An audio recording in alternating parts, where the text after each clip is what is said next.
Welcome back to my YouTube channel. Make sure to like and subscribe to the channel for more interesting stories like these. Now, let's get into today's story video. AITA for making fun of a white girl for being poor because she was being racist. I'm Asian, and I'm one of the few Chinese students in my grade, which has been a lot of fun these days. So a female in issue has been racially harassing me from the start of lockdown, when she DM'd and said, "Did the bat taste good? Thank you very much, you filthy weirdo." I reported her to my school, and they basically dropped it because they stated tensions were high and she couldn't be blamed since her uncle had corona, or some nonsense like that. Then I continued getting messages like that from fake/newly made accounts that I suspected were from her, and I simply kept banning them until she quit up since I wasn't responding. My school system has opted to do it in person, which I think is ridiculous, but whatever. On the second day of school, she approaches me in the lunch line and asks, in a thick Asian accent, "Are you having bat dumplings or dog noodle?" Other people around me laughed, and I'm sure I don't have to describe how ashamed I felt. I finally felt like I'd gotten her off my back for a time, but she'll be back as soon as school begins, and I already know my school administration isn't going to stand up for me. I don't know much about this girl since I try to avoid her, but I did know she had bad teeth, lived in a trailer, and was impoverished. I'm embarrassed to have stooped to this, but I just wanted to show her how I felt for a change. So I said, if I were you, I'd be less concerned with what I'm eating and more concerned with your diet, because you're the one who has to figure out how to brush your teeth in a trailer with no running water. Stop attempting to get admitted to a hospital when you cannot afford treatment. Other pupils said I went too far since it wasn't her fault she was impoverished. As if IT was my fault that I was Asian. She genuinely sobbed, as if I didn't weep every time she called me a. She's left me alone since then, which isn't a problem since I'm planning on transferring anyhow. Story 2. AITA for bluntly telling my sister I don't care if people think I'm homophobic. I'll agree, it's a bit of a mouthful. But for background, I, a 22-year-old boy, have an elder sister named Sky, 26 female. Our mother, 48 female, cheated on our father, 48 male, and left us to be with her lover while I was in high school. When our father moved on, he ended up dating Frida, 41 female, the mother of Phil, 22 male, my bully who never did anything except mock me, and as you know, words can really hurt. I begged him not to be with her, truly begged him, but he didn't listen. The most difficult thing was having to accompany him to their home. My sister was the only one who saw how upset I was. I needed to go, so I went to be with my mother. My father took it personally, and that I was just attempting to spite him by moving on. I only remained with my mother until Sky obtained her own apartment, after which I moved in with her as quickly as possible. She never broke off communication with our father, which is understandable given that she was much closer to him than I was, and she never forced me to see him or our mother.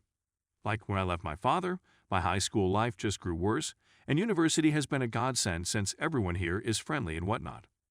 My graduation is in April, and I sent early invitations to my father and mother, who had just completed applying, but not to the families they have now. Mother agreed, but Dad demanded invitations for Frida and Phil. I responded no and said that it was to demonstrate to him that I am not homophobic. That took me by surprise, but I didn't back down.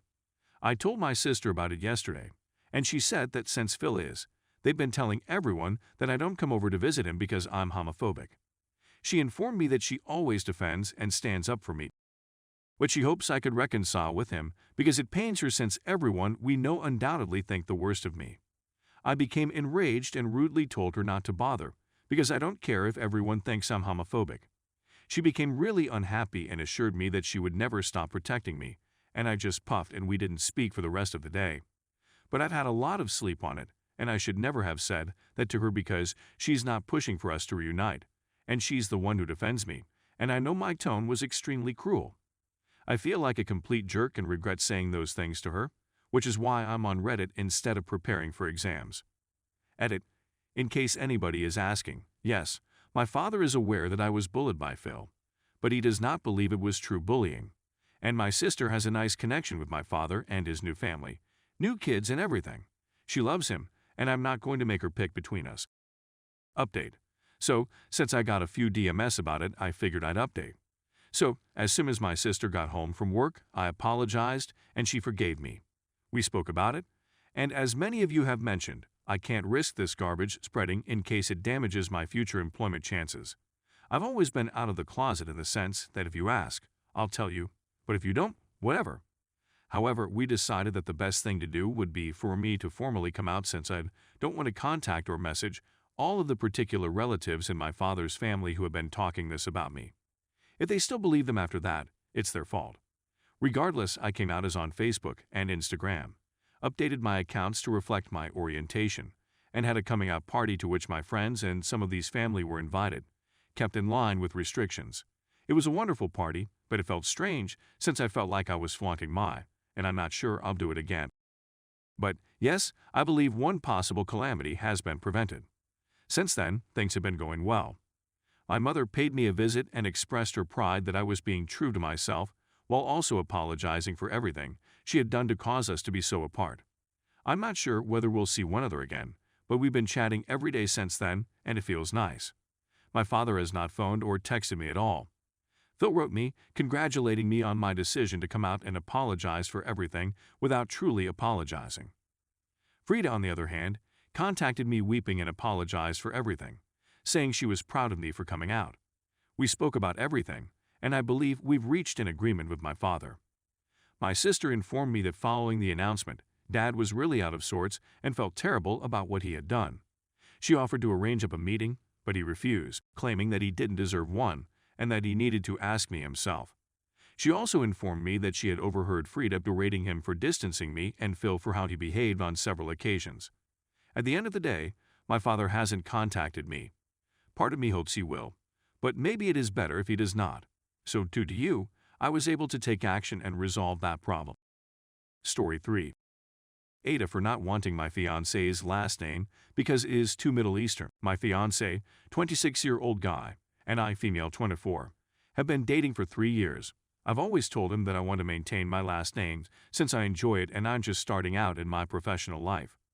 He and I both reside in the United States, in a more conservative part of the South. I won't use actual names, but my first name is a typical English name, think Mary Williams or Olivia Smith, and his surname is derived from his Arabic father, think Mohammed or Hussein or al-Baghdadi. We were recently contemplating last names for myself and our future children. He mentioned, as he has numerous times before, that it would be simpler for family planning and travel if we all had his surname. I agreed that it would be lovely, but I refused to accept his name. He wouldn't let it go this time, claiming that it simply makes sense and that I don't have a solid excuse not to adopt his name. This is where I could be the a-hole. I eventually told him the truth, tired of being about it, that I had always meant to take my future husband's last name before we met. It's just his name I don't want to take. I informed him that his surname has brought his family nothing but difficulties in this nation, particularly after 9/11. How he complains about being stopped at airports, and how he and his siblings were bullied for their names as children, to the point that all of his siblings, male and female, have subsequently changed their surnames. I reminded out that although his name is prevalent in the Middle East, it is also similar to the name of a well-known Middle Eastern politician/terrorist leader, and that people in the United States draw that link unconsciously every time he introduces himself. He argued I was being racist and an a-hole by suggesting his name wasn't good enough for me. He also said that he is the only person in his family who can carry on the name, and that he is proud of his name despite the difficulties it has given him. I argued that it was selfish of him to want to pass on a last name, which would make life more difficult for me professionally and more difficult for our future children socially, only to uphold the patriarchal custom of maintaining the man's name.